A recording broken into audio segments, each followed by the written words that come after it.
बिल्कुल, इस वक्त हमारे साथ माहिर कानून और senior anchor person Muneeb Farooq भी मौजूद हैं। मुनीब, आप ही कल प्रोग्राम में ये ख्वाजा आसिफ साहब ने कहा था कि सदर की असम्बली रोकने से गैर यकीनी सूरत हाल तो पैदा होगी और हुकूमत को धचका भी लगेगा। लेकिन आज हमने ये भी सुना कि हुकूमत को इस तरह की तरमीम भी करना चाह रही थी कि अगर ये खुदा न खास्ता को इस तरह का रखना डाला जाता है तो उसको नल एंड वॉइड कर दिया जाए। ऐसी तरमीम आप क्या समझते हैं, किस तरह से देख रहे हैं सारे सिनेरियो को? बहुत शुक्रिया आपका। देखिए, सबसे पहले तो मैं समझता हूँ कि बड़ा अच्छा फैसला हो गया कि कम से कम यहाँ पर इस पे कोई ये एतराज नहीं कर सकेगा कि किसी खास शख्सियत को चुना गया। जनरल आसिफ मुनीर सीनियरिटी में सबसे ऊपर थे। बड़ी अच्छी बात है कि उन्हें एलिवेट किया गया है जहाँ भी चीफ प्राइम मिनिस्टर की जानिब से, और इसी तरह शायर शमशाद मिर्जा साहब को CGS बनाया गया है। तो वो तो बहुत अच्छी बात है कि कम से कम इसमें कोई यहाँ पर कंट्रोवर्सी पैदा नहीं हुई। हाँ, ये बात जरूर है कि जो तरमीम की बात सोची जा रही थी, देखिए वो जो आर्टिकल 48 में लिखा हुआ है वो आइन का हिस्सा है, और कोई भी जो लेजिस्लेशन है जिसे हम सबऑर्डिनेट लेजिस्लेशन कहते हैं, कोई एक्ट के अंदर तरमीम या ऑर्डिनेंस, वो कॉन्स्टिट्यूशनल आर्टिकल को या कॉन्स्टिट्यूशनल प्रोविजन को ओवरराइड नहीं कर सकता।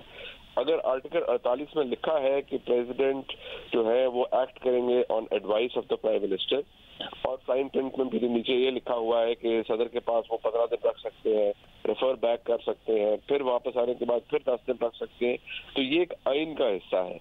उसको कोई जो आर्टिकल, उसको कोई जो एक्ट के अंदर तरमीम या रूल्स के अंदर तरमीम उस चीज को ओवरराइड नहीं कर सकते। अब क्योंकि वहाँ बेसिक बात ये लिखी हुई है कि जो भी एडवाइस जाएगी, अब एडवाइस या समरी मुख्तलिफ जाती है। हाँ, इस समरी की या इस एडवाइस की जो नौयत है वो बहुत ही ज्यादा मुख्तलिफ है और उसकी बहुत ज्यादा अहमियत है।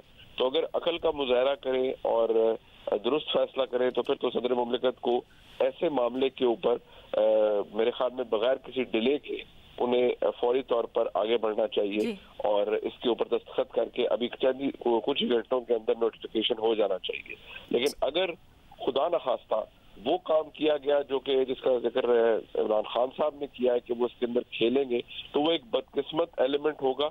लेकिन हाँ, ये मैं आपको जरूर कह दूं कि उससे फर्क नहीं पड़ेगा।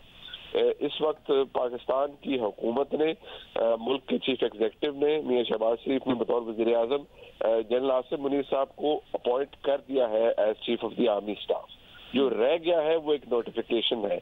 जो एडवाइस है प्राइम मिनिस्टर की वो बाइंडिंग है सदर के ऊपर। सदर के पास उसके अंदर कोई इख्तियार नहीं है कि वो उसे रद्द कर सके, और अगर सदर उसमें डिले डालते हैं तो सदर अपने ओहदे के साथ भी दुरुस्त काम नहीं करेंगे, एक इंप्रेशन बड़ा बुरा जाएगा, और पाकिस्तान तहरीक इंसाफ के चेयरमैन जनाब इमरान खान भी अपने लिए मजीद मसाइल इकट्ठे करेंगे और खड़े कर देंगे, जिससे ये जाहिर होगा कि उन्होंने मुल्क के आर्मी चीफ की तैनाती में रखना डाला।